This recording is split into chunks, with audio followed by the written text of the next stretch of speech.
Hey guys, this is Will from Soundhouse Event Services.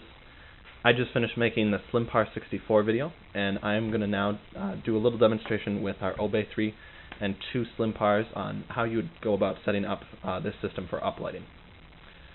So without further ado, I'll walk you through what we're using here.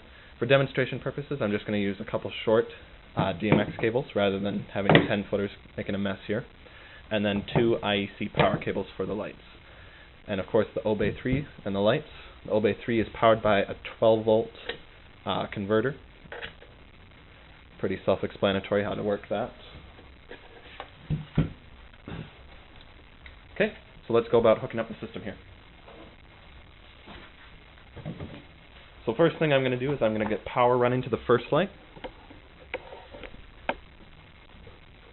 Spin this around. Stick that right in there.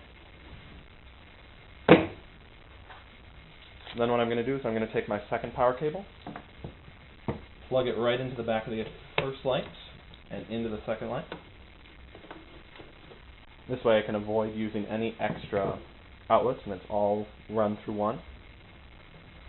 Next thing I'm going to do is I'm going to take my DMX cables,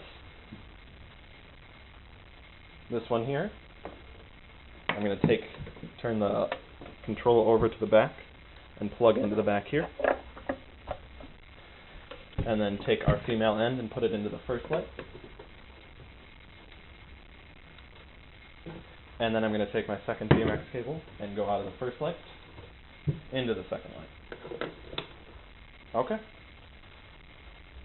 So now what I'll do, these lights are already set to the program, but if they weren't, I would go through the menus until I found, 3-channel DMX.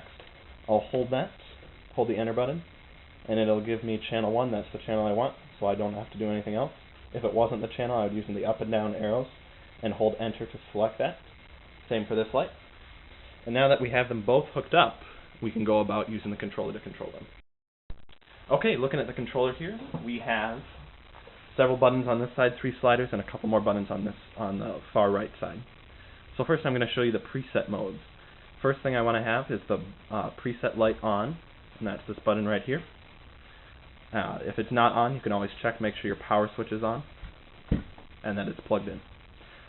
So right now, I have it set that if I press any of these buttons, red, orange, yellow, green, cyan, blue, blah, blah, blah, the light is going to react to whatever I press here, and it's going to make that color. So I'm going to zoom out a little bit here so you can see the controller and the light. You can get them both in the same shot. You can kind of see it up in the corner over here. So right now, if I were to press this button, it's going to go to red, orange, yellow, green, cyan, blue, purple, purple, magenta, and white. Okay, now we're looking at macro. And what's nice about this is that I can produce any color I want to, and I can adjust it however I want to. So what I'm going to do is I'm going to hit the macro button and manual RGB. Now what I have is the 3 faders. One on the left is red, middle green, and the far right is blue. That's going to control the different parts of the light. So if I press all the way up on the red, the light's going to make red. If I push up on green, now we have green and red, which makes yellow. If I add blue in there, that makes white with all 3 on full. If I get rid of the green, we get our magenta, back to red, so on and so forth. I can make whatever kind of mix of color I want to by using the 3 there. Okay, I've gone back to presets, and I'm going to show you the strobe mode. So once again, I have our master dimmer at full, and I have the preset going, and right now I have red, but I'm going to choose white so it's easier to see here. I'm going to show you the strobe mode next. By hitting the strobe button here, I'm going to now allow the middle fader to control strobe speed. It's kind of hard to see in the video, but it's down there on the bottom. By moving the slider up, I'm going to get a faster strobe. You can see the green light, it'll match the speed that the light's strobing at. Or if you can kind of see in the corner there, the light is strobing as well.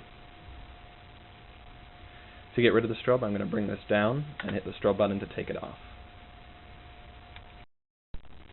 Hey guys, I just wanted to show you a couple of things here. I quickly set up these lights against the wall behind us so that I can kind of get a shot of it here being used as uplights. I'll also throw in a couple pictures here of these lights at a gig I just did recently. In that gig we used the lights in the back were just static RGB, and then all the lights behind the wedding table and under the wedding table were controlled with the MyDMX software. And I'll show you that in the later video. But right now this is just the Slim Pars on manual RGB control on the Obey 3 controller. That's all I have for you with the Chauvet Obey 3 controller and the Slim Par 64s. These are available for rent on our website. It comes with 4 pars, the controller, and the carrying bag, and all the cables, all for $60. If you have any questions, feel free to give us a call or email us. Thanks.